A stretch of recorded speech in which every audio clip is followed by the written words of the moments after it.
کہ قبر کی زندگی یہ انسان کے لیے جنت کے باغوں میں سے ایک باغ بھی ہو سکتی ہے اور جہنم کے گڑھوں میں سے گڑھا بھی ہو سکتی ہے. یہ انسان برزخ کے حالات میں جو وقت گزارتا ہے، یعنی موت سے لے کر قیامت قائم ہونے سے پہلے تک کا دور، اس دور میں وہ اپنے اعمال کے مطابق حالات کا سامنا کرنا اس کو پڑتا ہے. اس کے بعد قیامت قائم ہوگی اور قیامت قائم ہونے کے بعد انسان کے اعمال کا بدلہ اس کو ملے گا. اور انسان کی زندگی کا مقصد بھی یہی ہے، اور یہ مقصد جب واضح ہوگا جب انسان عقیدہ آخرت کو تسلیم کرے گا. چنانچہ اللہ تعالیٰ نے قرآن مجید کے اندر عقیدہ آخرت پر جو دلائل دیے، اس میں اللہ رب العزت نے انسان سے بھی سوالات کیے ہیں. افحسبتم انما خلقناکم عبثا، کیا تمہارا خیال ہے کہ ہم نے تمہیں ویسے ہی پیدا کیا بیکار؟ اگر بالفرض انسان پیدا ہوتا ہے، زندگی گزارتا ہے، بچپن گزرتا ہے، جوانی گزرتی ہے، بڑھاپا گزرتا ہے، مر جاتا ہے، ختم کہانی، اور یہ بعد میں آنے والی زندگی کوئی چیز نہیں ہے، بس ایک انسان مر گیا، ایک ختم کہانی. اگر آج مادہ پرست لوگوں کی ان باتوں پر انسان اطمینان کر کے بیٹھ جائے تو پھر ایک سوال ہے کہ اس دنیا کے اندر بعض لوگ نیک اعمال کرتے ہیں، اپنے آپ کو نیکی کی زندگی میں گزارتے ہیں، اللہ اور اس کے رسول صلی اللہ علیہ وسلم کے احکامات کو مان کر چلتے ہیں، حلال حرام میں تمیز کرتے ہیں، اللہ کی عبادات ادا کرتے ہیں، لیکن بسا اوقات بظاہر ان کی زندگی مشکل گزرتی ہے، بظاہر ان پر تکالیف بھی آتی ہیں، بیمار ہوتے ہیں، ڈاکٹر کے پاس جانے کے لیے ان کے پاس اتنے اخراجات نہیں ہوتے، بیمار ہوتے ہیں، مر جاتے ہیں. اس کے برخلاف ہمیں معاشرے کے اندر ایسے لوگ بھی نظر آتے ہیں کہ جو زندگی میں اللہ اور اس کے رسول صلی اللہ علیہ وسلم پر ایمان بھی نہیں رکھتے. ایسے لوگ بھی نظر آتے ہیں جو ایمان رکھتے ہیں لیکن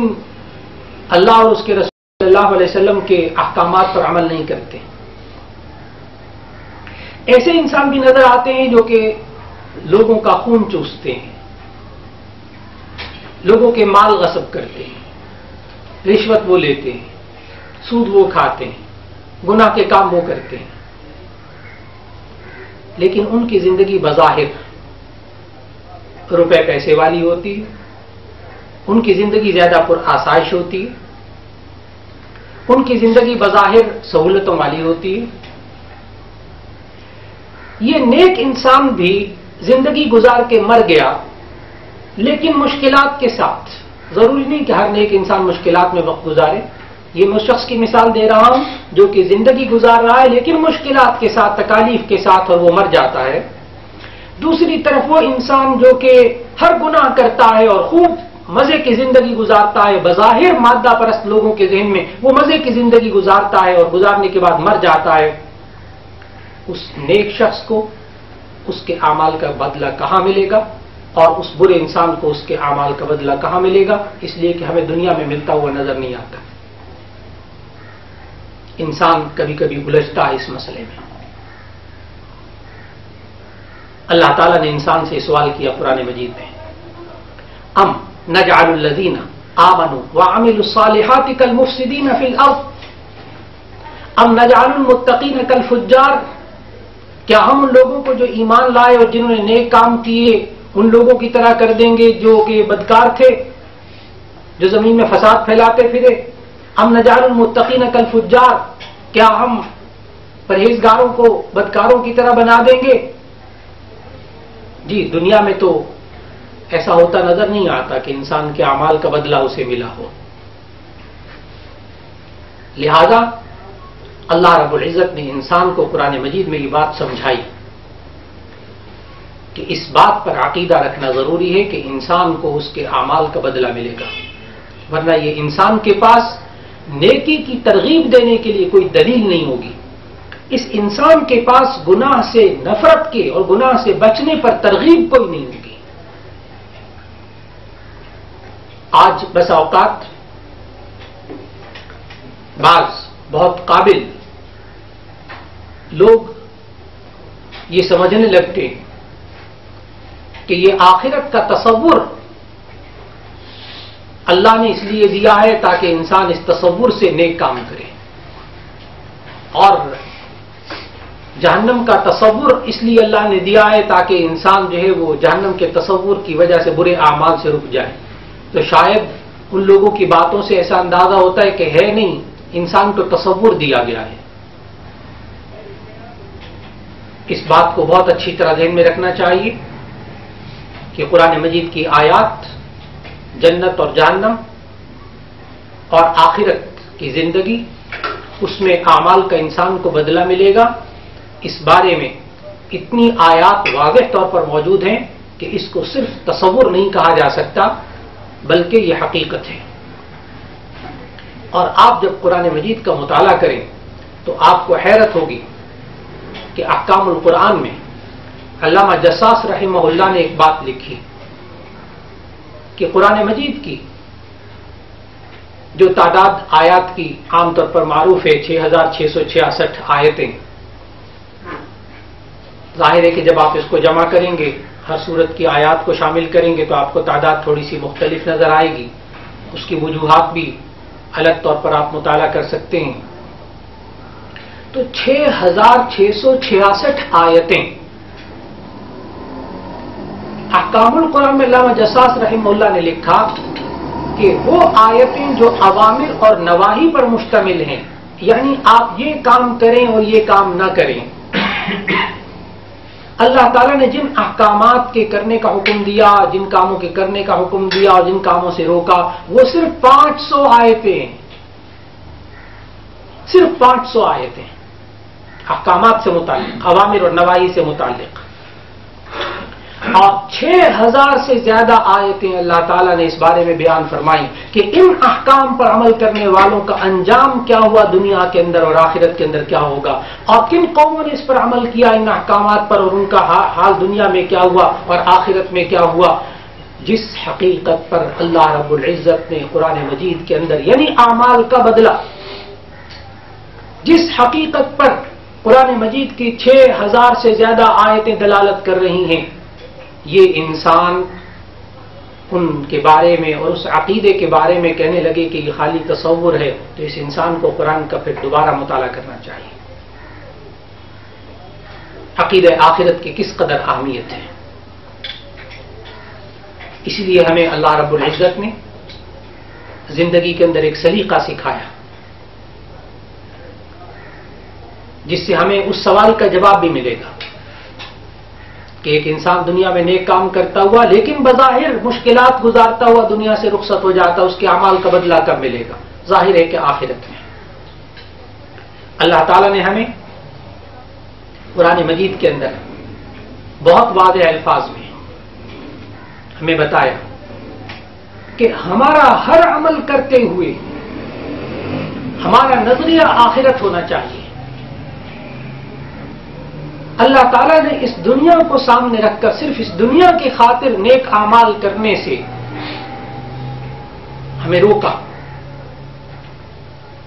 من کان یرید حرث الآخرۃ نزد له فی حرثہ ومن کان یرید حرث الدنیا نؤتہ منہا وما له فی الآخرۃ من نصیب۔ جو شخص کوئی عمل کرتا ہے آخرت کی کھیتی کو چاہتے ہوئے، اللہ تعالیٰ فرماتے ہیں اس میں خوب اضافہ کر کے اس کو دیں گے۔ ومن کان یرید حرث الدنیا نؤتہ منہا، اور جو دنیا کا پھل چاہتے ہوئے کوئی عمل کرتا ہے، دنیا کی خاطر کوئی نیک عمل کرتا ہے، اللہ تعالیٰ کہتا ہے نؤتہ منہا، ہم اس میں سے بھی اس کو کچھ دے دیں گے، لیکن ما لہ فی الآخرۃ من نصیب، اس کے لیے آخرت میں کوئی حصہ نہیں ہوگا۔ تو ایک مومن کے ذہن میں عقیدہ آخرت، یہ اس کے اندر جرأت اور حوصلہ پیدا کرتا ہے، حالات کا مقابلہ کرنے کی سکت پیدا کرتا ہے، اسی سے انسان کے اندر بہادری پیدا ہوتی ہے، اسی عقیدہ آخرت کی وجہ سے انسان اپنی جان اور اپنے مال کو اللہ کے حکم کے مطابق استعمال کرتا ہے کہ مجھے اس کا بدلہ آخرت میں ملے گا. اسی عقیدہ آخرت کی وجہ سے نیکی کی ترغیب ملتی ہے. اسی عقیدہ آخرت کی وجہ سے انسان کے اندر گناہوں سے نفرت پیدا ہوتی ہے. یہی تصور جزا اور سزا ہے کہ جس کی بنیاد پر ایک مومن اپنی ساری زندگی گزارتا ہے، اور اس کے ہر عمل کی نیت آخرت ہوتی ہے کہ مجھے میرے اعمال کا بدلہ اللہ تعالیٰ آخرت میں عطا فرمائے گا.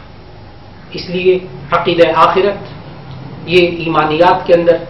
ایک اہم ترین حصہ ہے. اللہ تعالیٰ ہم سب کو عقیدہ آخرت کے بارے میں پختہ ایمان رکھنے کی توفیق عطا فرمائے، اور اللہ تعالیٰ ہمیں اس زندگی کے بعد آنے والی زندگی جو کہ حقیقی زندگی ہے اور نہ ختم ہونے والی زندگی ہے، اللہ تعالیٰ ہمیں اس میں بھی کامیابی عطا فرمائے. وآخر دعوانا ان الحمدللہ رب العالمین. اب آپ حضرات کے ذہن میں کوئی سوال ہو آج کے موضوع سے متعلق، کوشش کیا کیجئے کہ جب کوئی سوال آ جائے آپ کے ذہن میں تو اس کو فوراً لکھ لیا کیجیے، کیونکہ تاکہ آپ آخر میں پھر سوال آپ کو تلاش نہ کرنا پڑے بلکہ آپ کے ذہن میں سوال موجود ہو.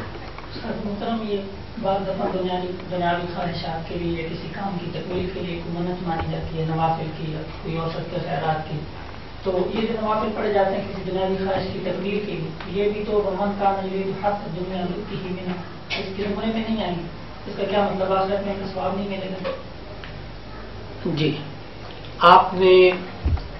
منت کو اور ثواب کو